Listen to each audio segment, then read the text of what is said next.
कृष्णा। नमो ओम विष्णुपादाय कृष्ण पृष्ठाय भूतले श्रीमते भक्ति वेदांता स्वामिनिते नामिने। हरे कृष्ण कृष्ण कृष्ण हरे हरे, हरे राम राम राम हरे हरे। श्रील ऐसी भक्ति वेदांत स्वामी प्रभुपाद की जय। आचार्य महात्मा गांधी जी की जय। भगवद गीता 2020 में आपका स्वागत है। आज की श्लोक संख्या 10वें अध्याय का छठा श्लोक। 10वें अध्याय का नाम है विभूति योगो नाम दशमो अध्याय। कल हम जो चर्चा कर रहे थे उसका पुनर्कथन कर लेते हैं। भगवान ने 10वें अध्याय के चौथे और 5वें श्लोक में भिन्न भिन्न भाव अर्थात स्वभावों का वर्णन किया है जो भगवान द्वारा हम भूत प्राणियों में प्रदान किए जाते हैं। और इनके भी पिछले श्लोक में भगवान ने 10वें अध्याय के तीसरे श्लोक में कहा था सर्व पापै प्रमुच्यते। भगवान ने ये तो कह दिया कि जो मनुष्य योमामजम अनादिम च वेत्ति लोक महेश्वरम असमुड्ढ समर्थेषु सर्व पापै प्रमुच्यते। वह समस्त पापों से मुक्त हो जाता है। तो कैसे पापों से मुक्त हो जाता है? क्योंकि भगवान जब कोई उनकी भक्ति करता है, उनको अजन्मा भगवान को अजन्मा अनादि सर्वलोक महेश्वर मानता है तो भगवान उसे दैवीय संपदा देते हैं। दैवीय संपदा के कारण उसमें क्षमा का भाव आता है, सत्यता का भाव आता है, इंद्रियों का निग्रह आता है, दमन करना आता है, मन की स्थिरता आती है, वह सदैव अहिंसा में रहता है, समभाव में रहता है, संतुष्ट रहता है, तप करता है, दान करता है। इस प्रकार उसमें सारे सद्गुण, सारे सात्विक गुण विकसित हो जाते हैं और वह इनको करता करता इस प्रकार के सात्विक कर्मों को करने से वह समस्त पापों से मुक्त हो जाता है। और जितना अधिक वह इस प्रकार के सात्विक कर्मों को करता है, उन कर्मों के फलों में अनासक्त होकर उनका करता है, उन कर्मों के फलों को भगवान श्री कृष्ण को अर्पित करके करता है, वह नए होने वाले पाप कर्मों से ही नहीं, वह संचित किए हुए समस्त पाप कर्म फलों से भी मुक्त हो जाता है। तो इसीलिए भगवान जब कहते हैं सर्व पापै प्रमुच्यते, तो यह निश्चित है कि भगवान का जो भक्त होता है वह भक्ति में, योग में प्रगति करता करता अपने समस्त पापों से मुक्त हो जाता है। अपि चेत्सु दुराचारः भजते माम् अनन्य भाग साधुरेव स मंतव्यः सम्यक व्यवसितो हि सः क्षिप्रम भवति धर्मात्मा शाश्वत शांतिं न गच्छति कौन्तेय यह प्रतिजानीहि न मे भक्त प्रणश्यति। भगवान कहते हैं कि जो मेरा भक्त है वो बहुत शीघ्रता से धर्मात्मा बन जाता है। कैसे बन जाता है? क्योंकि वह इस प्रकार सात्विक गुणों का, दैवीय संपदा का व्यवहार करता है, किसी के साथ द्वेष नहीं करता, ईर्ष्या नहीं करता, कोई अहंकार नहीं करता, कोई घमंड नहीं करता, संग्रह करने की वृत्ति नहीं रहती, उसकी भोगने की वृत्ति नहीं रहती, व्यर्थ के प्रयत्न नहीं करता, संसारिक भोगों के पीछे लालायित नहीं रहता, मोहित नहीं रहता। इन समस्त सद्गुणों को एक साथ एकत्रित करने से वह पूर्णतया पापों से मुक्त हो जाता है।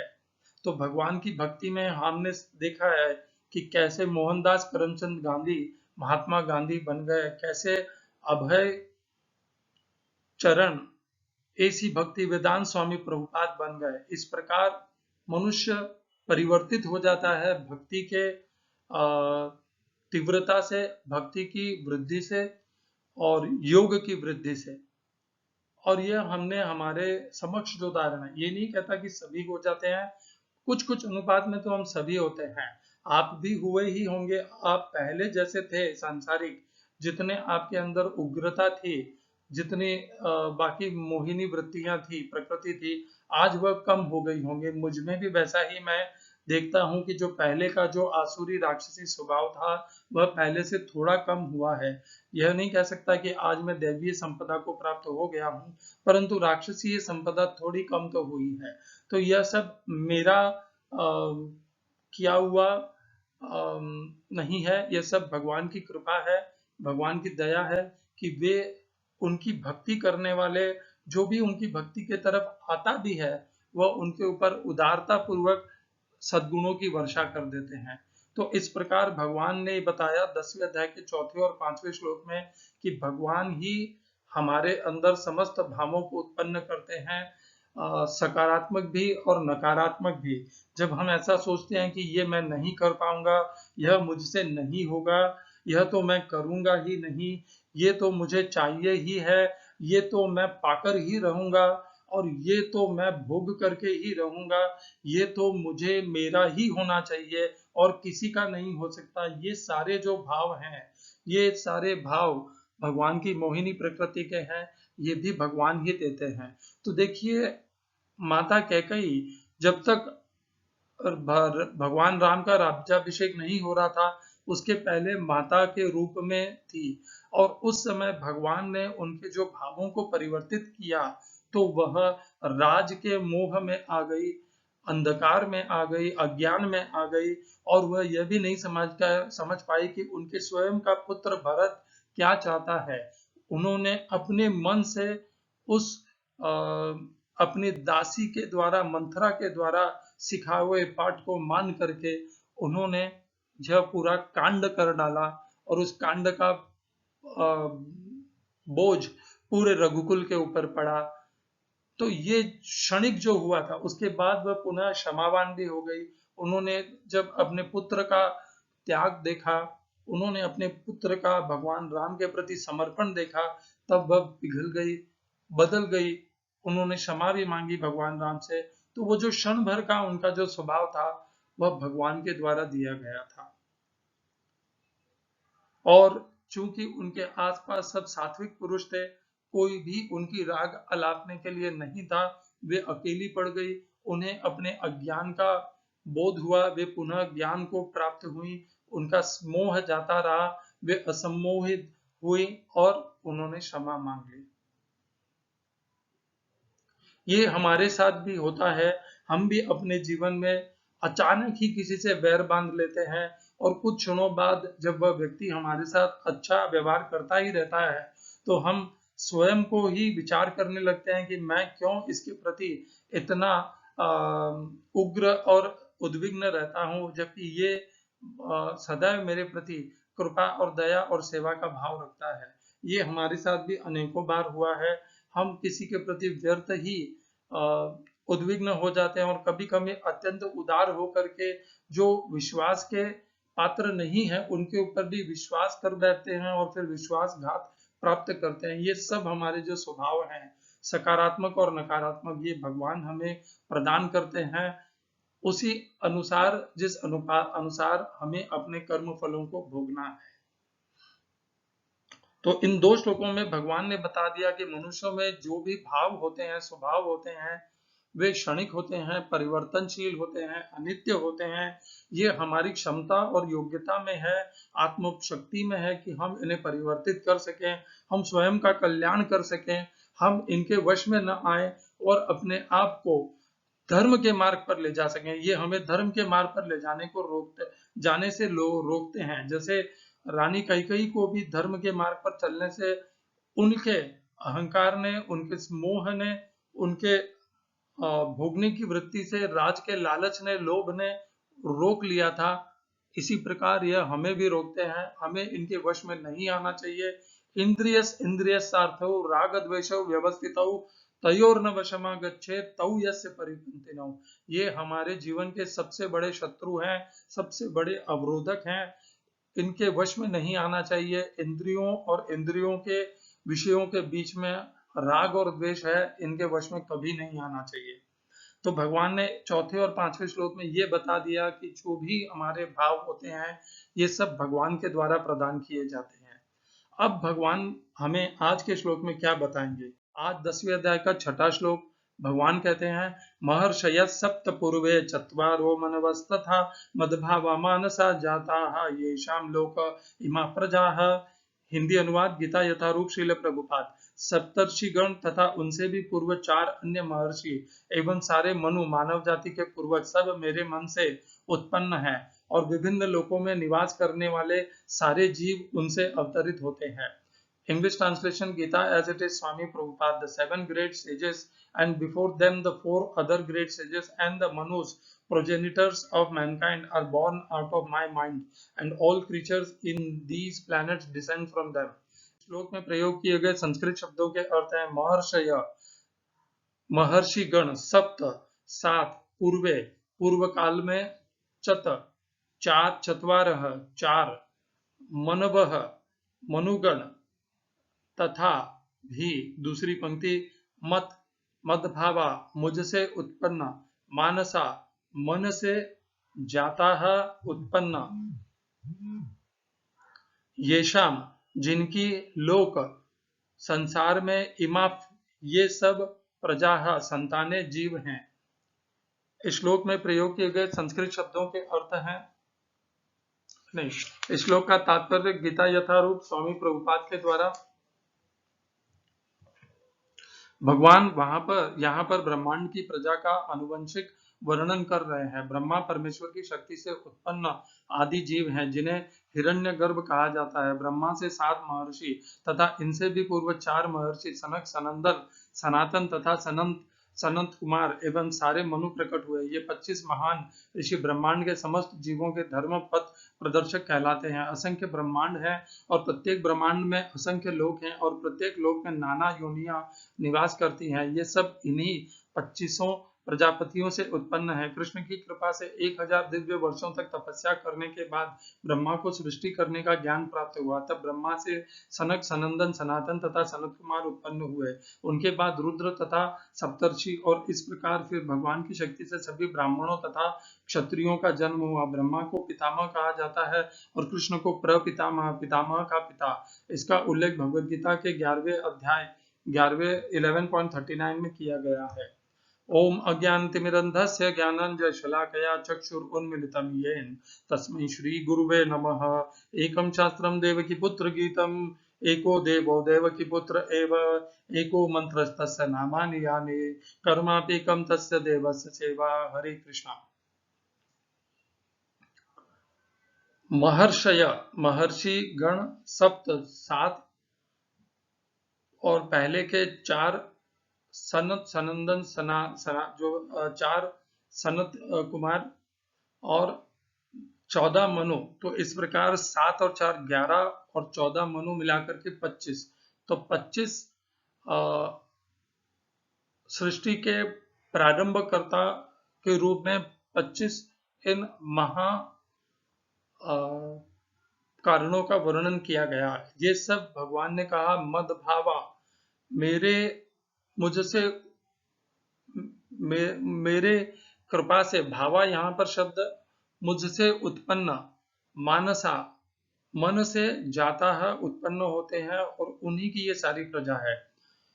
यहाँ पर मैं स्वामी राम सुखदास जी महाराज ने जो वर्णन किया है वो पढ़ना चाहूंगा। स्वामी राम सुखदास जी महाराज ने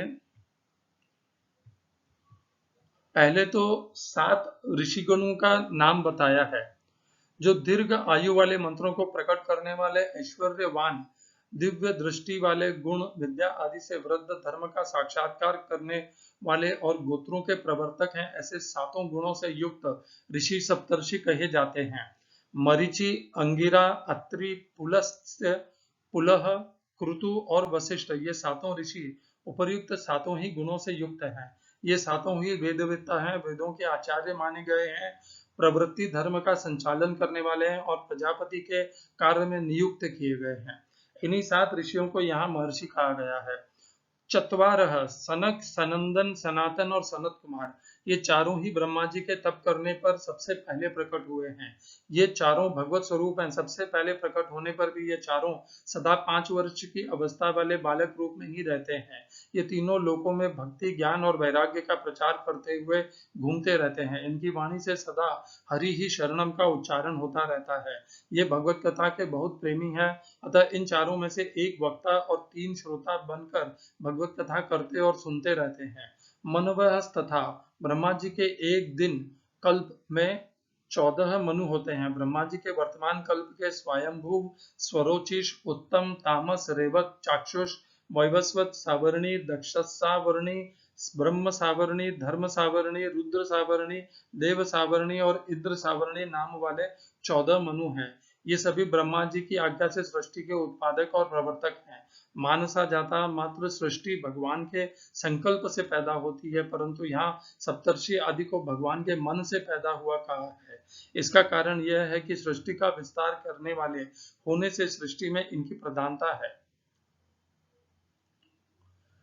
हरे कृष्णा। तो स्वामी रामसुखदास जी ने हमें बहुत अच्छे तथ्यों का और बहुत अच्छे से इसकी रूपरेखा का वर्णन किया। अब हम इसके और गंभीरता और इसकी गहराई तक चले जाते हैं। तो 10वें अध्याय के 4 और 5वें श्लोक में भगवान ने ये बताया कि मनुष्यों में जो स्वभाव आते हैं वो भगवान द्वारा प्रदान होते हैं। तो ये तो हमें पता पिछले श्लोकों में चल गया कि मनुष्यों के स्वभाव कैसे परिवर्तित होते हैं, क्यों भिन्न भिन्न होते हैं और कैसे अनित्य रहते हैं, परिवर्तनशील रहते हैं। इन श्लोकों में, आज के श्लोक में 10वें अध्याय के 6ठे श्लोक में अब भगवान सीधे सीधे यह बता रहे हैं कि ये जो सब मनुष्य समुदाय है ये कैसे उत्पन्न हुआ। पिछले श्लोक में मनुष्य के गुणों का वर्णन हुआ कि वो कैसे उत्पन्न होते हैं। इस श्लोक में भगवान सीधे सीधे ये बता रहे हैं, हम सब ये सदैव उत्सुक रहते हैं जानने के लिए कि ये मनुष्य समुदाय कैसे उत्पन्न हुआ।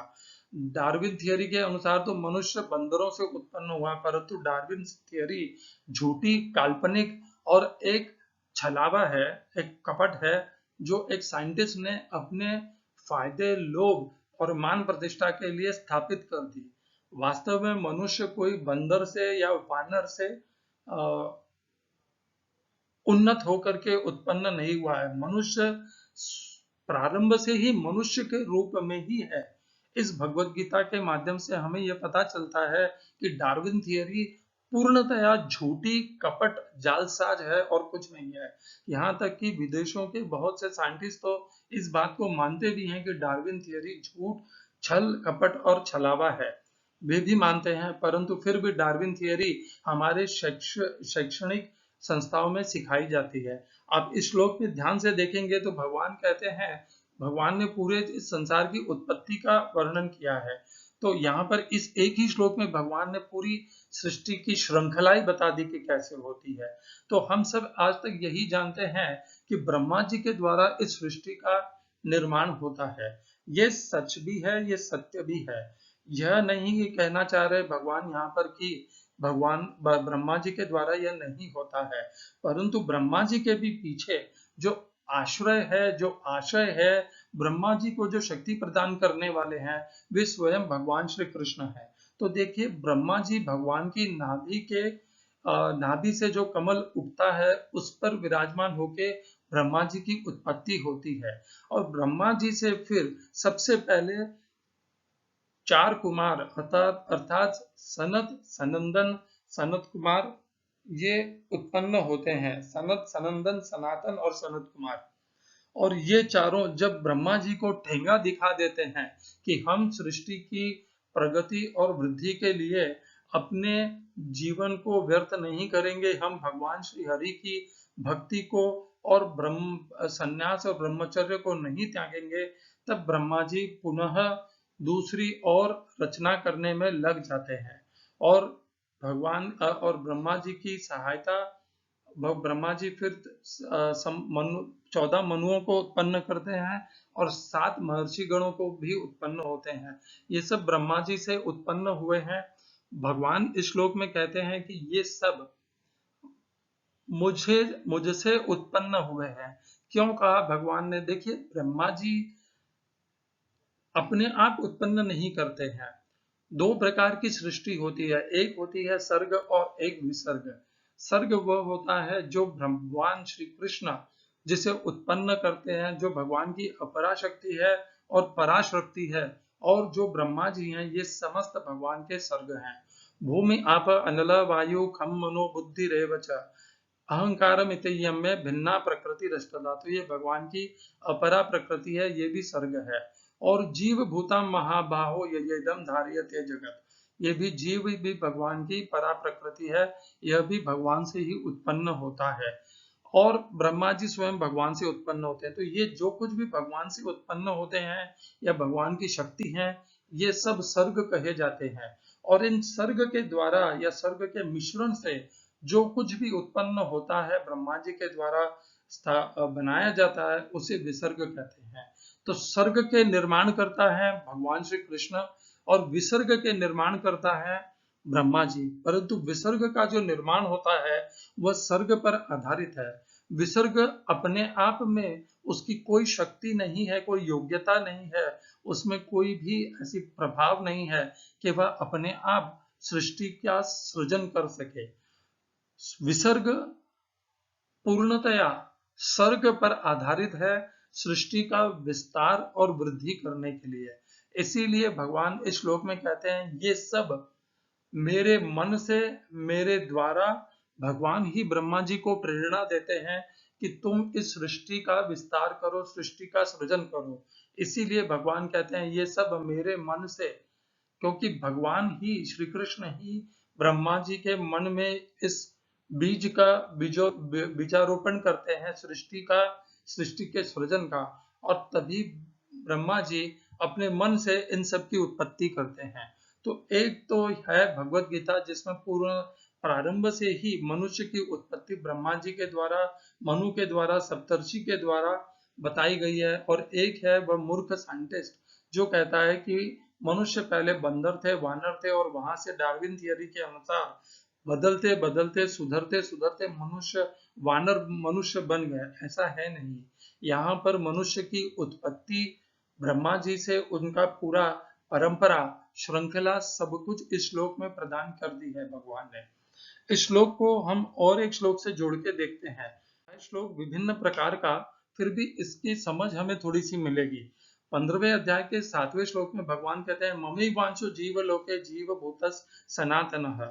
तो पहली पंक्ति के ही ऊपर अपना ध्यान केंद्रित रखे भगवान कहते हैं मेरा ही अंश है इस जीव लोक में, जो जीव भूत है, जो जीव है, जो भूत प्राणी के रूप में है, वही मेरा सनातन अंश है। तो भगवान वहां पर किसकी बात कर रहे हैं? भगवान विसर्ग की बात नहीं कर रहे हैं, भगवान सर्ग की बात कर रहे हैं। सर्ग में जो पराशक्ति है, जीव भूताम महाबाहो, तो वह जो जीव है वह पराशक्ति है। भगवान यहाँ पर 15वें अध्याय के 7वें श्लोक में उस जीव की बात कर रहे हैं। तो जीव है जो कभी मारता है नहीं, जो मरता है नहीं, जो कभी जन्म नहीं लेता, सदैव नित्य रहता है। भगवान उस जीव की इस श्लोक में चर्चा कर रहे हैं। तो जीव तो वह है जो कभी मरता नहीं है, जो मरता नहीं है, जो नित्य रहता है, अपरिवर्तनशील रहता है। और वह जीव आकर के हमारे देह में स्थापित होता है ब्रह्मा जी के विसर्ग की सृष्टि के कारण। हम सब जीव हैं। जीव होने के कारण हम ब्रह्मा जी के इस विसर्ग के माध्यम से, प्रकृति के माध्यम से इस अपनी देह से बंध चुके हैं। और इस बंधन से मुक्त होने का साधन भगवान श्री कृष्ण की भक्ति है, उनके द्वारा बताया गया मार्ग का अनुसरण है, और कोई भी विकल्प नहीं है। आप अपने पूरी संपत्ति का दान दे दें तो भी आप उस बंधन से मुक्त नहीं हो पाएंगे। आप अपने जीवन भर ज्ञान का दान देते रहें तो भी नहीं हो पाएंगे। आप अपने जीवन ही किसी और को समर्पित कर दें तब भी आप उस बंधन से मुक्त नहीं हो पाएंगे। ये जो भाव बंधन है, इससे मुक्त होने का केवल एकमात्र उपाय है, एक ही साधन है, और वह है भगवान श्री कृष्ण की भक्ति, उनकी सेवा, कर्मयोग, ज्ञान योग, भक्ति योग, जो भी माध्यम, जो भी योग का प्रकार हमारे लिए उपयुक्त हो, उस माध्यम से भगवान की भक्ति, सेवा और भगवान की कृपा और दया के माध्यम से हम भगवान के परम धाम को प्राप्त हो जाएंगे। इस ब्रह्मा जी की सृष्टि से बंधन से मुक्त होकर के, इस देह के बंधन से मुक्त होकर के हम सब जाना चाहते हैं ब्रह्मा जी की इस विसर्ग सृष्टि से, इस अनित्य दुखालयम अशाश्वतम को त्याग करके भगवान के शाश्वतम सुखालयम में हम जाना चाहते हैं। परंतु हमें इस देह का, इस प्रकृति के इन समस्त बंधनों को हटाना होगा, काटना होगा, इन्हें हराना होगा, तभी हम भगवान की नित्य धाम को प्राप्त कर सकते हैं। इस श्लोक में भगवान ने बताया जीव के विषय में, जो नित्य है, शाश्वत है, सनातन है।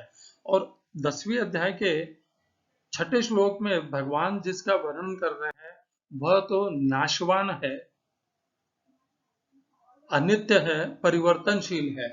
भगवान वर्णन कर रहे हैं हमारे इस देह और बार बार जन्म मृत्यु के जो श्रृंखला है उसकी भगवान कहते हैं ब्रह्मा जी की सृष्टि। तो इस बात को हमें ध्यान रखना चाहिए। 8वें अध्याय में ही हमें इसका भगवान ने ज्ञान दिया था कि ब्रह्मा जी की ये जो सृष्टि है, ये पूरी सृष्टि ब्रह्मा जी के दिवस में उत्पन्न होती है और रात्रि में लय हो जाती है, और लय होकर के अव्यक्त में समा जाती है। अव्यक्त कौन है? भगवान श्री कृष्ण ही अव्यक्त है, उसी अव्यक्त में समा जाती है। तो यह केवल भगवान ब्रह्मा जी जो हैं वो कारण स्वरूप हैं, वो सृष्टि का सृजन करने के साधन है, एक आर्किटेक्ट है। परंतु सृष्टि करने के जो साधन हैं, जो एलिमेंट्स हैं, जो पदार्थ हैं, वह सब भगवान के हैं। वह भगवान के ओरिजिनल शक्तियां हैं। वे ब्रह्मा जी के कल्प के अंत में, दिवस के अंत में पुनः अव्यक्त अर्थात भगवान में लीन हो जाते हैं, और दिवस के प्रारंभ में उसी अव्यक्त से पुनः व्यक्त होते हैं। तो उसी अव्यक्त को भगवान श्री कृष्ण कहते हैं, और श्री कृष्ण को अव्यक्त भी कहते हैं। और जब कल्प का प्रारंभ होता है, ब्रह्मा जी का दिवस होता है, तो ये सब उस अव्यक्त से व्यक्त होते हैं, और ब्रह्मा जी इनका प्रयोग करके, उपयोग करके पूरी सृष्टि का सृजन करते हैं।